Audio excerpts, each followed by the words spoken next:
Hey guys, what is good? It is, as you probably may have guessed by this point, my name is Brook, or the Undead DM, and I bring to you a little discussion, a little bit of a clarification on my end. As we get into this little talk, I'd like to remind you just to leave a like and comment if you enjoy what I do, subscribe if you want to see more. But recently, I was having a discussion with some people in the Pack Tactics server over some homebrew I had created. And as the person in my tabletop group that is the homebrewer, the one that makes everything for everybody else, and tends to try and accommodate for a more dynamic playstyle for those people, I tend to make a lot of homebrew. In this instance, I was talking to the Pack Tactics server about my rework, or I guess slight redesign of the fighting styles for the martial classes.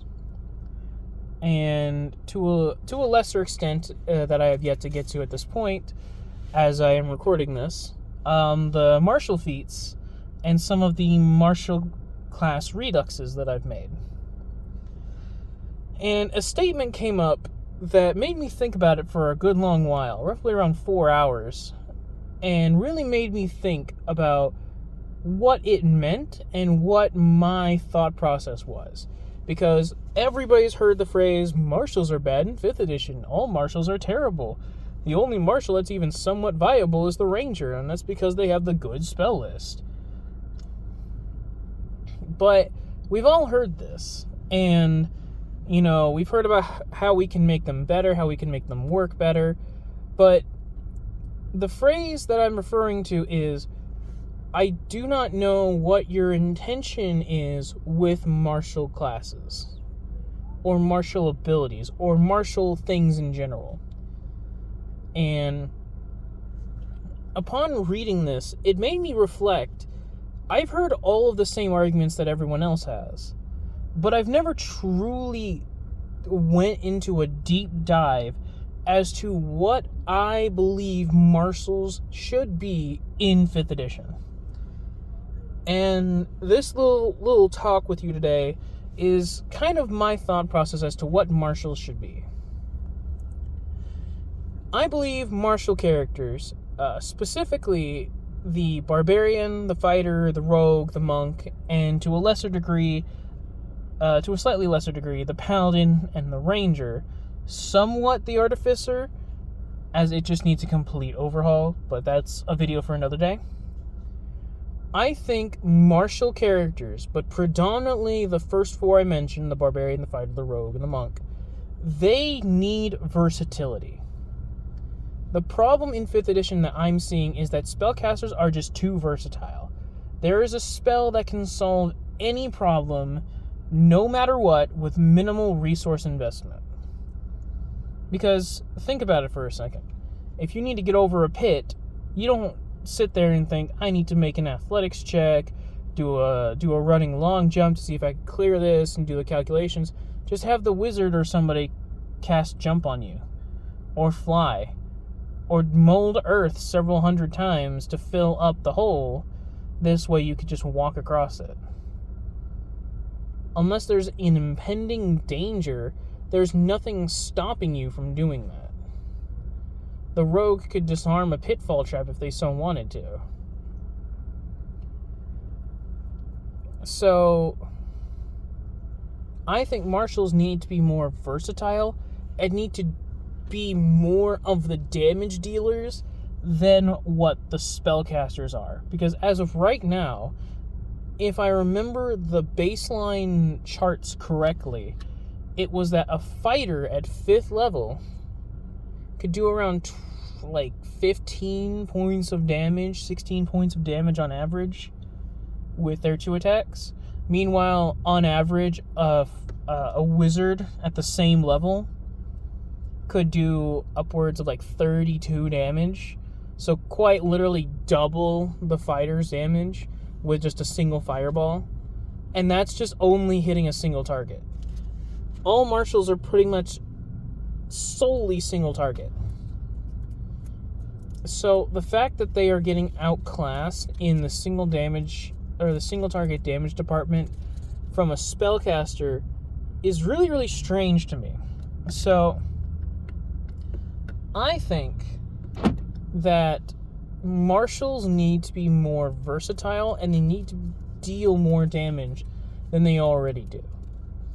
And that's kind of what my fighting styles and the martial feats have done. I think that's what they've done. I don't know if mechanically they've done that, but I feel as if they have, as they have given the marshals some versatility and more damage output. As an example would be, there are 2 feats in my martial feats PDF that once I kind of get some things going, I'll probably post them somewhere. Not entirely sure where, but I'll post them somewhere. There is a feat, as everyone knows, called Dual Wielder. And Dual Wielder works the same way, except it's slightly different, where it gives you more of a defensive ability to use while 2-weapon fighting. It also grants you the 2-weapon fighting style. And then there's another feat that you can take that acts sort of like a advanced feat, similar to how in 3.5 you had to take the previous level feat in order to take the next one, or in 4th edition where multi-classing feats you had to take the prior multi-class feat in order to get a multi-class feat after the first. I believe that's how that works. That's how I've interpreted it, at least. And in order to get this feat, you have to have the Dual Wielder feat. And it's very plainly, very boringly called Heavy Weapon Dual Wielder. And so the whole thing with Heavy Weapon Dual Wielder is that now there are no restrictions onto what weapons you can dual wield. Specifically for melee weapons. I don't think I've specified melee weapons, but I will do that. But it is meant to be for dual wielding melee weapons. So that whole restriction of 2-handed weapons no longer applies to you because you have Heavy Weapon Dual Wielder.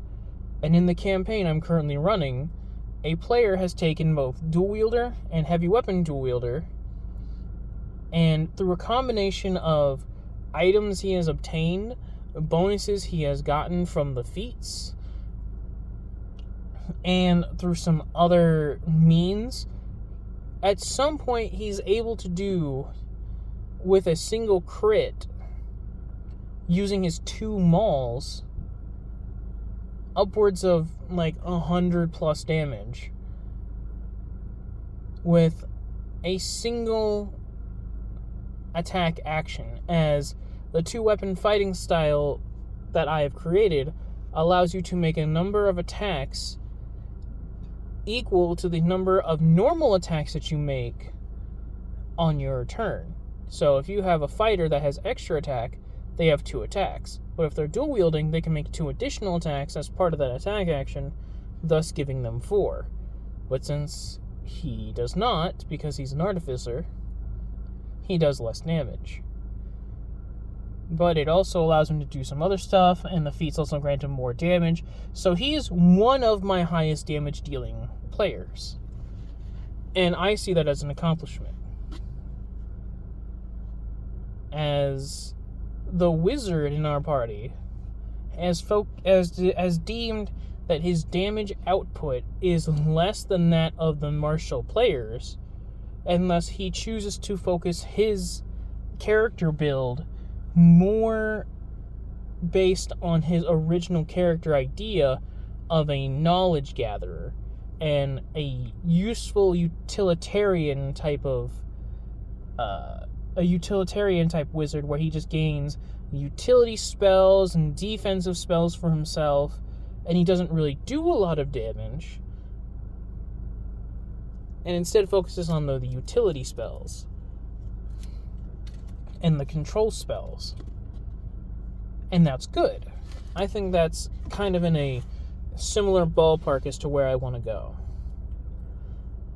And on top of that, a lot of the martial classes, I believe all of them, right now that I have created, have access to a power attack where they take minus proficiency bonus and then double proficiency bonus to damage if they hit. So basically it's just slightly worse at lower levels sharpshooter, great weapon master, but also better in the later game because you can get upwards of a plus 12 to damage.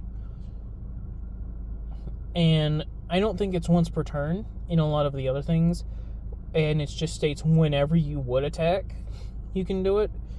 So none of the power attack homebrews that I've seen in either Fade Shocks or Cybrox or Targons or pretty much anyone else that implements a sort of power attack style system, Solaria as well, they don't implement a once per turn clause on it. So depending on how many attacks you're getting, you can get upwards of maybe like a plus 70 to damage if you hit all your attacks. It's really interesting. But that's just my stance on what marshals need to be. They need to be more versatile and have more things to do on their turn rather than just, I hit, I deal damage, I hit, I deal damage. I think having things happen while you're dealing damage at the expenditure of resources, similar to how spellcasters do it, is what they need. That's what it was in 4th edition, where marshals and spellcasters had the same type of pool that they pulled from in order to do effects, and they all had similar cooldown periods. And it balanced things out between them. And that's kind of my goal, is to give martial classes more things to do at the cost of their own unique resource, as opposed to just homogenization, where spellcasting's no longer a thing and they just gain these effects and yada yada yada. I think keeping spellcasting separate from the martial side of things, where spellcasters, they have their spell slots and marshals have their own unique resource based on what class is being played, is what needs to be done. And they need to be somewhat equal in power to spells. But that's just a little clarification. I think marshals need more versatility in what to do with their actions and their role in the fight rather than just straight hit deal damage. And I think that if they are going to focus on that hit do damage playstyle like rogues are typically meant to do, they should have the ability to do more damage than, as of right now, would be reasonable. So, I kind of live by a philosophy when it comes to making homebrew. You can make something overpowered, you can make something broken and stupid, but you can always nerf it later. But once you've made something weak, it's hard to make it better by buffing it, because there's not a lot of things that you could possibly think of that fit the theme of what you're going for, while also making it better. At least for me. It's very tricky for me to do that. So, making something really strong to start, and then nerfing it later. Or possibly reworking it. It's a lot easier to do that than taking something that's already weak and making it better. Which is why I've found that making these sort of reduxes is taking a lot longer and requires more thinking than initially anticipated, because it's taking something that's already weak and making it better, as opposed to taking something that's already strong and making it weaker. But yeah, that's just my stance on what martials should be. Just thought I'd clear that up.